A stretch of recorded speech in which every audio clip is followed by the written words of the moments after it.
पूर्व ओडिशार प्रसिद्ध शैवपीठ चंदनेश्वर चड़क यात्रार आज हेउछि द्वितीय अर्घ कामिनी विवाह और नील पर्व। सकाळु भट्टपुर ग्रामरू मालाकार गणेश पंडितों बासभवन बाबा चंदनेश्वर बरजात्री नहीं पहुंची गणेश पंडितों झील कामिनी को स्वीकृति करी विराट सुसज्जित पटुआर बाजा तुरी रोषणी करी हजार हजार भक्त नाची नाची चंदनेश्वर मंदिर रे पहुंची कौलिक रीतिकांति मंदिर भितर गुप्त विवाह संपूर्ण होईछि।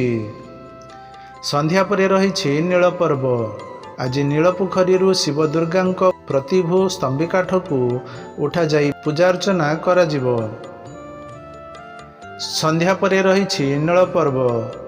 आज नीलपोखरी शिव दुर्गा प्रतिभू स्तंभिकाठ को उठा जाई पूजार्चना करा जिवो। स्तंभिकाठ शिव दुर्गा को कांधरे बसाई मंदिर चारिपाखरे बुलुछंती भक्त। एही दिन रे नीलकंठेश्वर स्तंभिकाठ को स्पर्श कले भक्तों शरीर रे थिबा विष को हरण करती बोली प्रथा रही। किए बाजार ताले ताले तो आउ किए प्रभुंक हरिध्वनि रे होइथिले आत्मविभोर। आसंता काली रही प्रथम अर्घ्य वा शेष अर्घ्य जहा पाटयात्रा नाम रे विख्यात।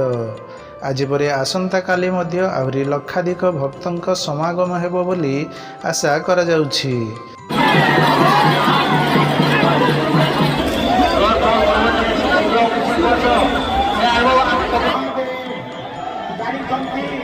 शिव एवं कामिनी पवित्र देखुचंती सेटा आनंद नहीं किंतु मां कामिनी